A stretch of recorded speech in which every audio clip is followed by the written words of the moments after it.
Terakhir al-ghina ya. Qauluhu al-ghiratu minal imani. Ya, betul. Nama mboten barang nyedak-nyedak bukhur. Iya kowe. Bukhur kowe. Iya kowe. Zidan sih. Bismillahirrahmanirrahim. Wa qala an-nabiy sallallahu alaihi wasallam al-ghiratu minal iman wal mada'u minan nifaq. Al-ghiratu utawi sifat cemburu. Al-ghiratu utawi sifat cemburu minal imani iku setengah saking iman. Mas wali cemburu ki apa? Cuek ngono ya.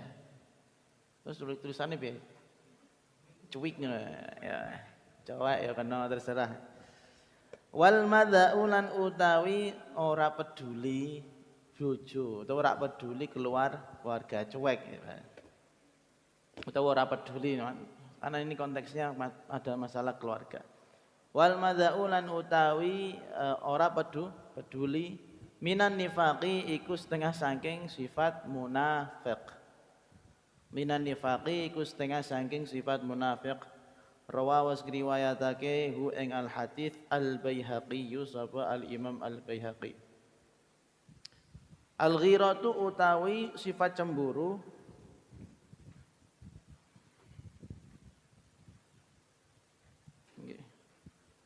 al ghiratu utawi sifat cemburu al hamiyatu iku apa ya gairah hidup, gairah ya, semangat boleh, utawa panas ya boleh, terserah. Al-ghiratu utawi sifat cemburu al-hamiyatu. Aku mau iku mau ya? Salah. Dalam. Ya lagi. Tidak ngawas. Al-ghiratu utawi sifat cemburu al-hamiyatu tegese rasa panas. Ya mau. Apa pertama aku anane apa? Gairah ya. Gairah itu menggelora, rasa panas. Minal imani iku setengah saking keimanan.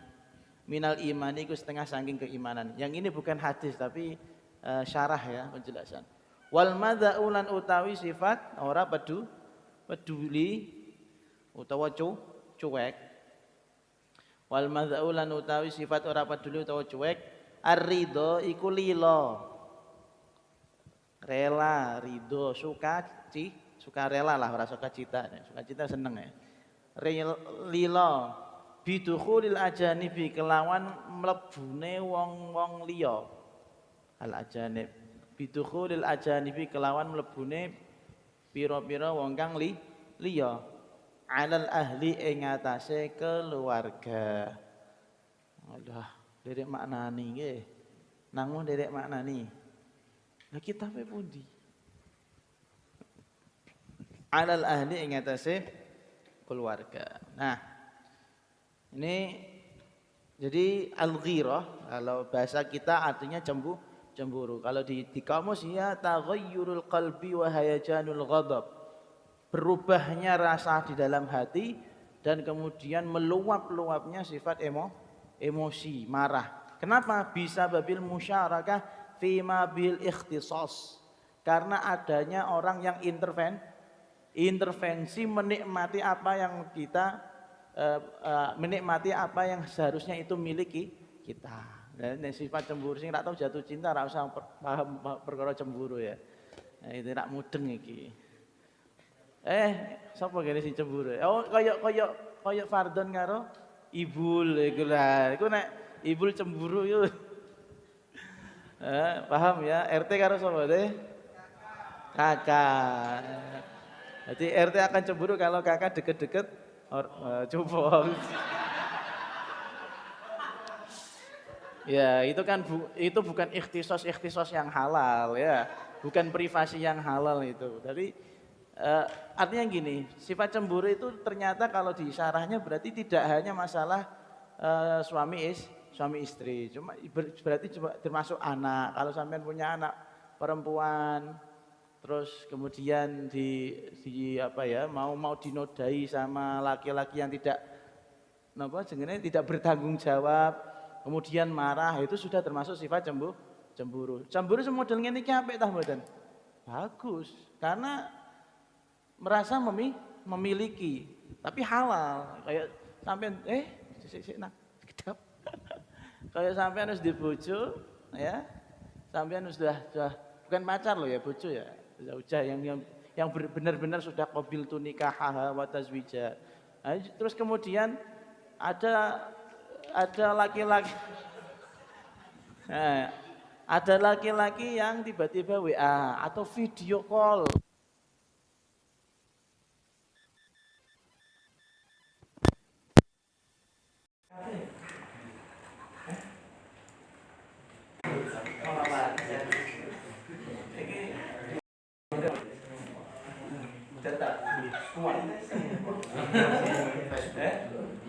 Kuat data ya tak rekam suara ya minimal, karena bukannya apa-apa, saya merekam itu tak pikir gitu kita tuh banyak ilmu yang sebenarnya akhirnya mulai misalnya tulis itu pirang menit gitu kira-kira itu jajannya ngapain namanya, cuma aku tak pasang tak rekam karena dokumentasi itu penting. Jadi sekali lagi al-ghira, rasa cemburu, seperti sampean cemburu punya istri ya, kemudian tiba-tiba ada yang video call, ini meneh lho meneh piye iki enak live-nya semuanya ya tadi masih dapur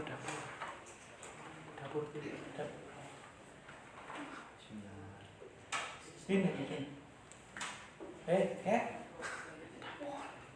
dapurnya partai ini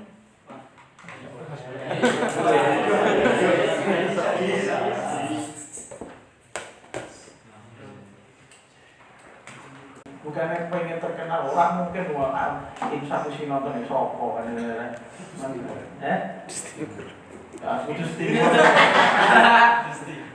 Timur pas loro, timur dulu ikan sedang.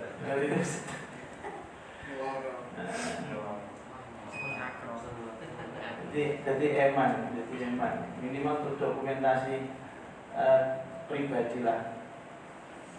Saya menyambung nyambung pon online. Yakin? Kok kene sih?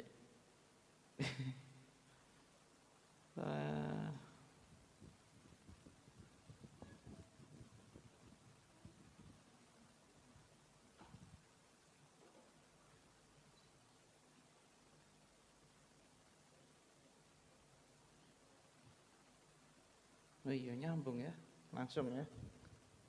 Masih nyambung yang tadi.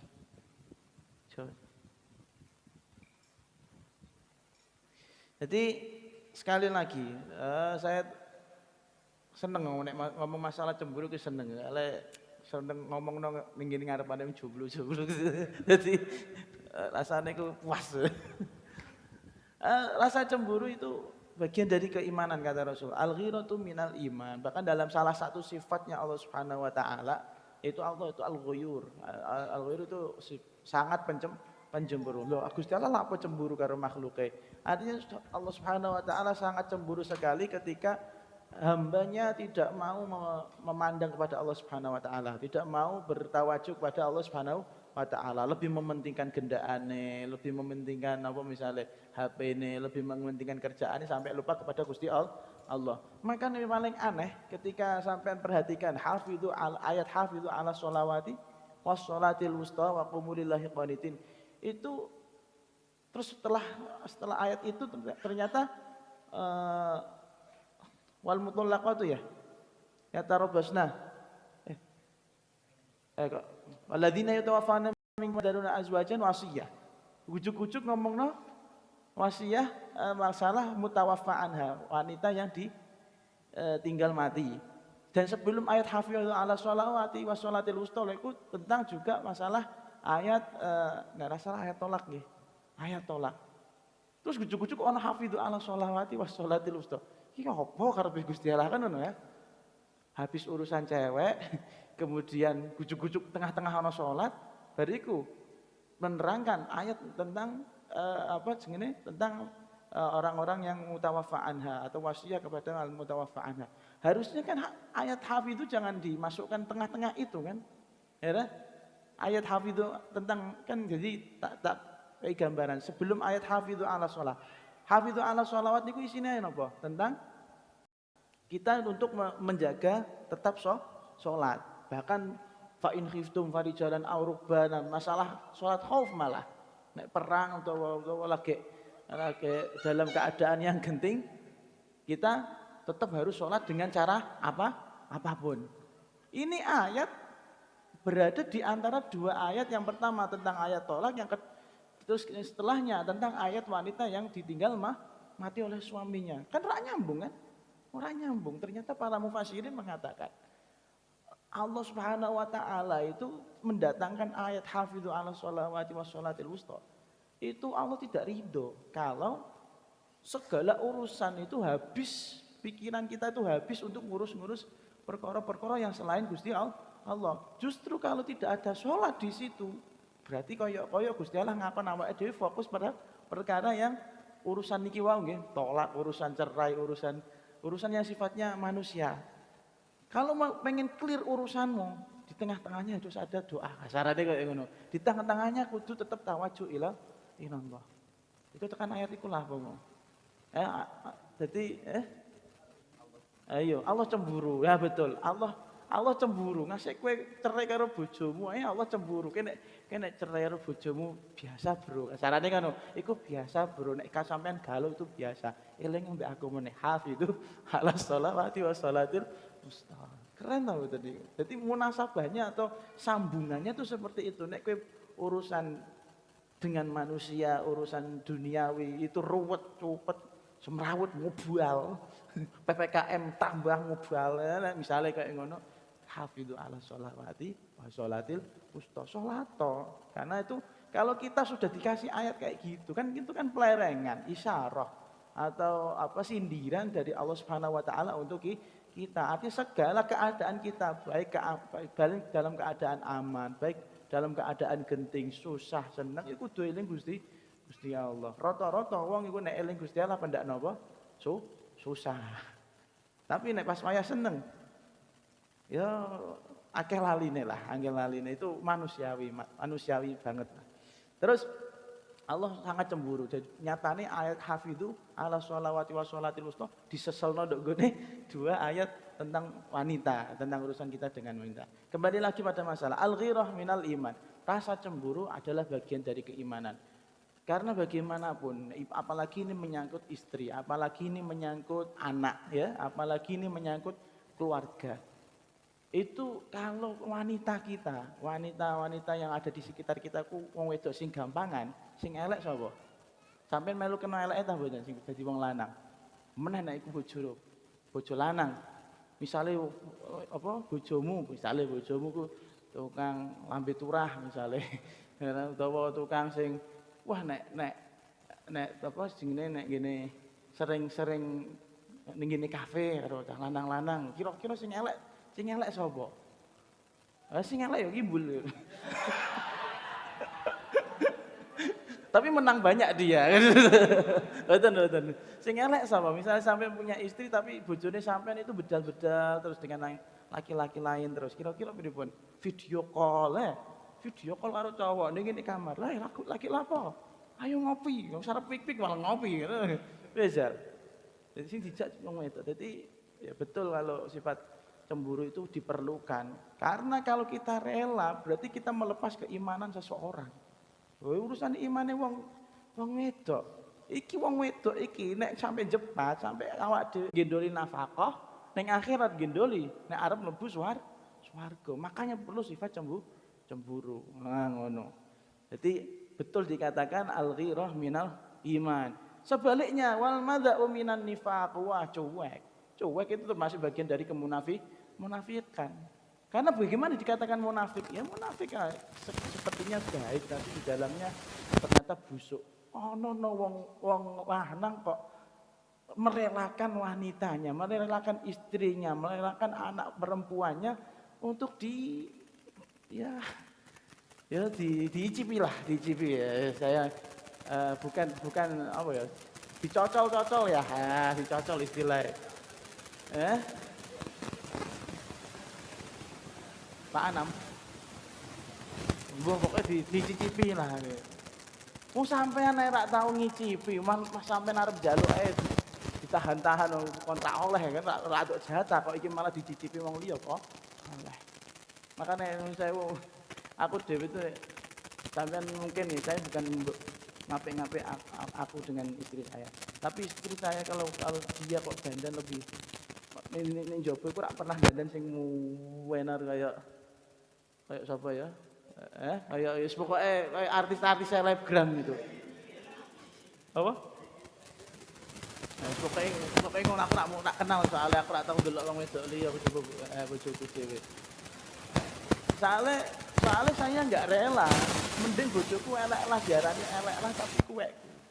Anu.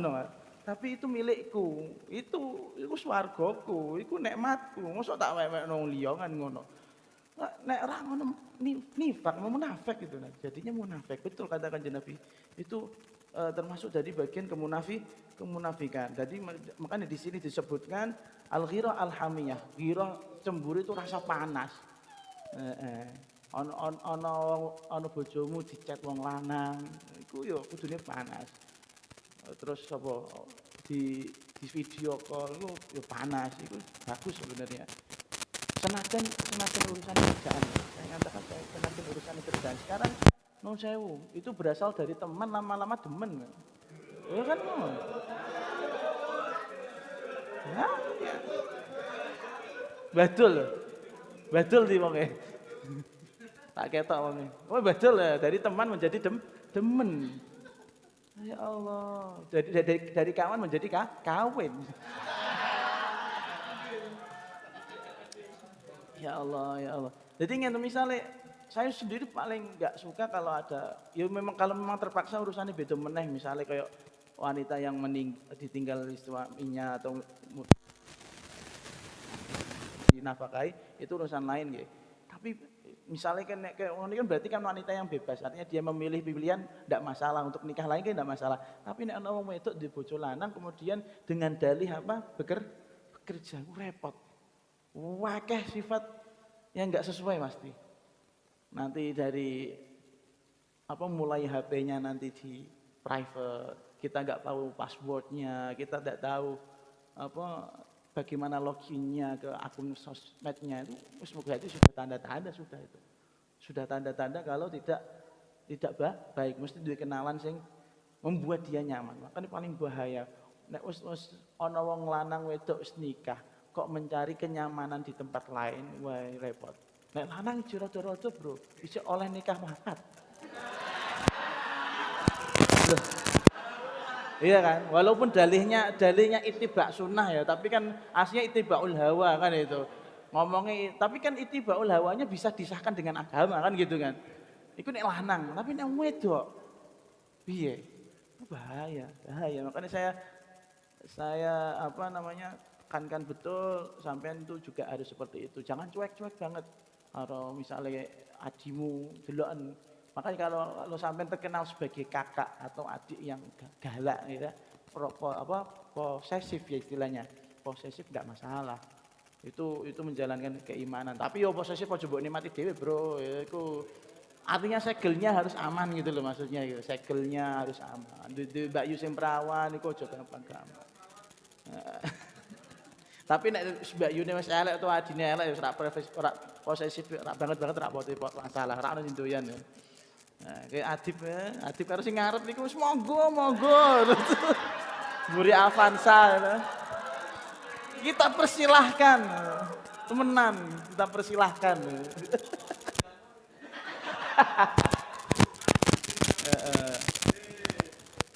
Jadi seperti itu. Kata Al-Imam Ibnu Arabi tentang biasa sih, beliau itu rada kontroversial. Kun ghayuran lillah, jadilah kamu pencemburu karena Allah Subhanahu wa taala. Tapi wahdar minal ghirah at-tabi'iyah al-hayawaniyah. Dan tapi hindarilah rasa cemburu yang dimiliki oleh hewan. Bedanya apa nek sampean cemburu karena Allah Subhanahu wa taala berarti ada misi untuk penyelamatan dunia dan akhirat. Tapi nek cemburu seperti hewan ya cemburu-cemburu yang kayak hewan ya ngoten niku anane tukaran ayo gelut iki omahe ayo tukaran nah iku kewan niku ya.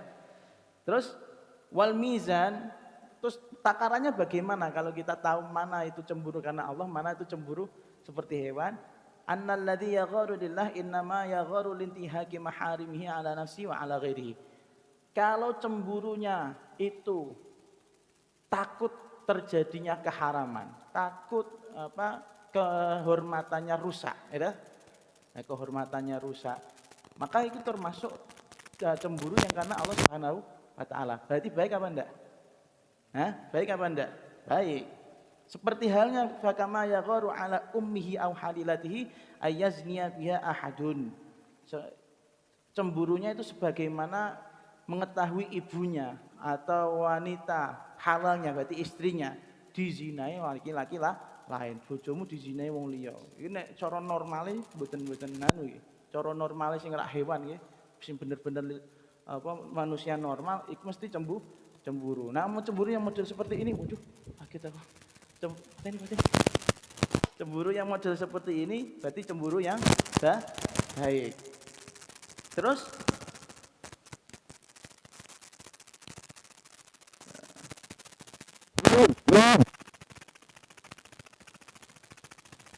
wa may yakrahu syai'an li nafsihi. Nah, kemudian yang cemburu yang hewan bagaimana? Wa man yakrahu syai'an li nafsihi wa la yakrahu li ghairihi falaysa bidhi ghiratil imaniyah. Barang siapa yang dia benci dia mendapatkan sesuatu. Jadi misalnya tidak mau terkena hal tersebut misalnya, dia sangat menghindari hal tersebut. Misalnya kamu sangat sangat menjaga kehormatanmu tapi tidak peduli dengan kehormatan istrimu. Nah, itu. Paham ya? Kehormatanmu cara saiki pencitraanmu itu penting no daripada pencitraan yang dikeluarkan oleh istrimu. Pencitraan good looking. Negene story WA apik, negene Instagram feed apik ngono ta. Gone reels apik ngono. Ya, dadi iku nek koyo ngono iku tapi kamu enggak peduli dengan istrimu ya berarti kamu termasuk bukan orang yang mempunyai rasa cemburu ini. Jadi kalau kamu pengen tahu cemburumu itu atas dasar apa? Delok. Kamu lihatnya karena apa? Kalau memang karena lillahi ta'ala seperti tadi, tidak rela kehormatannya hilang, tidak rela kalau jenenge keharaman-keharaman akan muncul, maka termasuk cemburu yang lillahi ta'ala. Bon. Saya bicara panjang seperti ini karena saya sendiri cemburu sebenarnya. Bojoku di WA sama seorang Habib kateli dhek Habib arep miso iki Habib ngono. Ora miso tapi aku cemburu piye? Jenenge piye nih? Ono. Lanjut nggih. Al-ghina ghinal qalb. Al-ghina utawi sugih. Sugih. Ghinal qalbi iku sugih ati. Ghinal qalbi iku sugih ati. Ini hadis sebenarnya agak panjang. Jadi pernah suatu saat Kanjeng Nabi Muhammad SAW jalan-jalan sama sahabat terdekatnya. Walaupun Abu Bakar itu sahabat dekat, tapi ada orang yang sangat-sangat tahu rahasia seluk-beluknya Kanjeng Nabi melebihi Sayyidina Abu Bakar. Siapa? Sahabat Abu Dzar Al-Ghifari. Tapi beliau meninggalnya juga ghair ma'ruf ya. Meninggalnya banyak orang yang enggak tahu. Tidak di Baqi, tidak di Mekah, tapi ngene ora-ora sendirian ya. Abu Dzar Al-Ghifari ditanya sama Rasulullah, "Ya Abu Dzar, kamu punya pandangan bahwasanya orang kaya itu orang yang banyak duitnya ya?" Dijawab, "Ya tentu saja, orang kaya kok, orang kaya mesti duitnya itu." Dijawab. Kemudian Rasulullah tanya lagi, "Kalau orang fakir bagaimana menurutmu? Apa mereka yang enggak punya uang?" "Iya, tentu mereka yang enggak punya uang." Terus dijawab sama Rasulullah, innamal ghina ghinal qalb. Sesungguhnya kekayaan yang hakiki itu adalah kekayaan hati. Sebaliknya wal faqr faqrul qalb.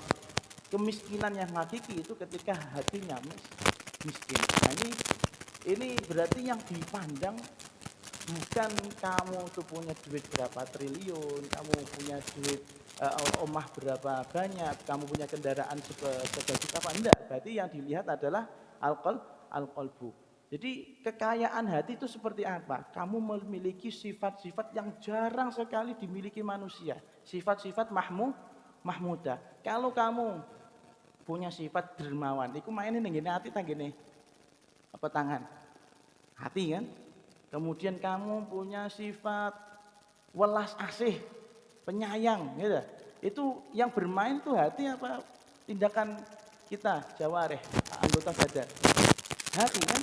Kamu punya sifat sabar, itu hati lagi, ya. Kamu punya sifat apa lagi? Toleransi tingkat tinggi, film ya. Itu sifatnya apa? Hati apa sifat? Jadi semakin berarti akhlakul karimah itu berangkatnya dari mana? Dari hati. Makanya Rasulullah ngandikan innallaha la yanzuru ila suwarikum wala ila ajsamikum walakin yanzur ila qulubikum au kama qala. Allah tidak melihat tampilanmu. Allah enggak melihat bungkusanmu. Karep ganteng elek terserah. Karep apa? Arep umbelen terserah. Arep kopokan terserah kan ngoten. Tapi yang dilihat oleh Allah Subhanahu wa taala adalah penggawean hatimu gitu loh. Nah, dan misalnya sabar, contohnya sabar. Contohnya sabar ketika bal-balan, ketika bal-balan kesundul suke aku sabar. Nah, itu sabar. Itu berarti sudah termasuk kaya. Tapi nek kesundul kok muni cuk, nah misalnya.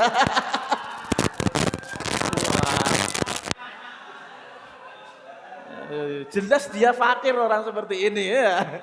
Orang yang butuh dibina, binasakan. Ya enggak? Itu kan? Ya, makanya seperti itu. Paham ya? Jadi sekali lagi kita sangat penting untuk memperhatikan pola berjalannya hati kita. Atine awake dhewe urip apa mati? Nek urip ku urip sing model piye ngono lho. Hati kan ana sing mati karuan mati sisan, la yamutu wa la yahya kan ngoten nggih. Diiseni ilmu rak manfaat, ora diiseni apa-apa ya rak manfaat wis yusola qabla mautihi gitu lho. Disolati sebelum matine. Tapi nek kedarung urip delok uripe kaya apa. Nek mau cok niku berarti urip. Urip sing sayyi'ah kan lho, urip sing elek. Tapi nek iso sabar, wah apik berarti. Kemudian punya sifat penyayang sama temennya. Penyayang ora ngisik-ngisik bokonge terus bukan. Itu modus kalau seperti itu ya. Itu modus lama-lama ke depan kan, dari bokong lama-lama ke depan ke selangkang.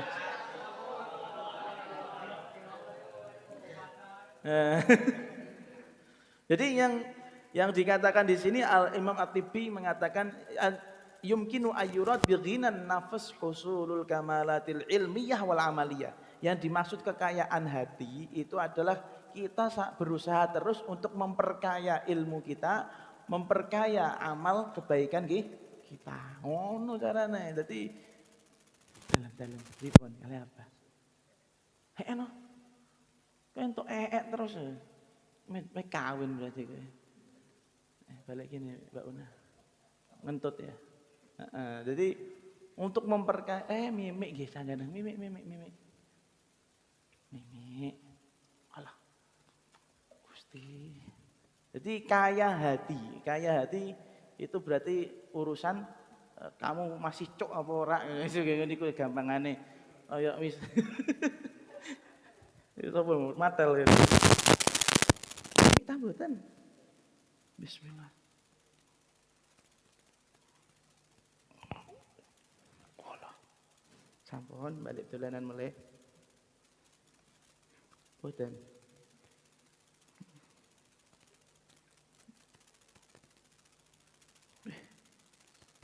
Pon. Jadi sifat dermawan, pokoknya sifat-sifat yang mahmudah. Itu yang membuat kita, kalau hati kita punya sifat-sifat itu, membuat amal kita juga baik. Dari sifat dermawan, kasih sayang, nanti muncul sifat senang sedekah. Napa? Pundi? Nang pundi?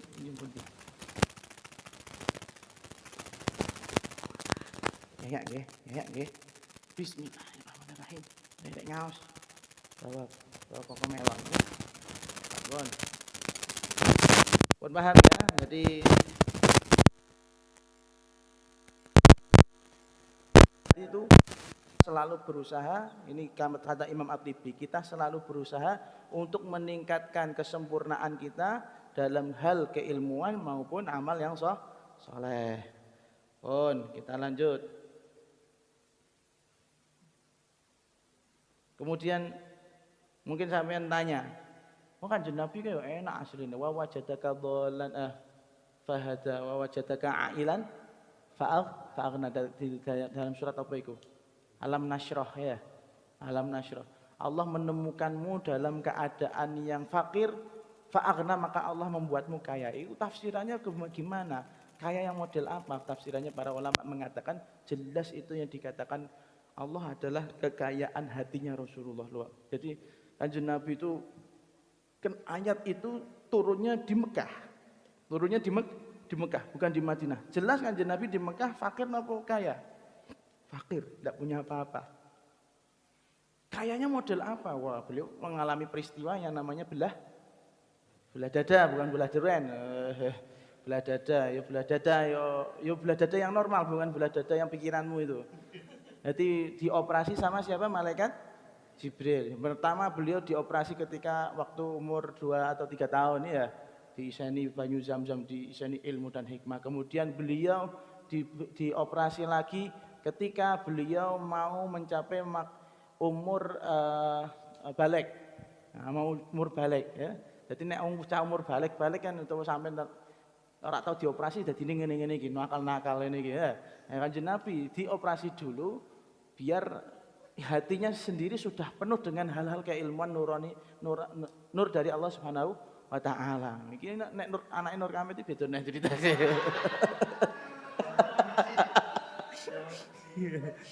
Terus setelah itu beliau dioperasi lagi ketika mau jadi nabi, biar siap menerima pangkat kenabian. Kemudian yang keempat, beliau dioperasi lagi ketika mau Isra dan Mi'raj, biar siap untuk bertemu Allah Subhanahu wa taala. Wis resik jadi operasi diresiki meneh. Lah kok dene kaya apa nek awak dhewe sing diresiki ku watake malaikat Jibril iki peceren ta apa gitu. Tak ngono. Peceren ora umum, batang sembarang mlebu.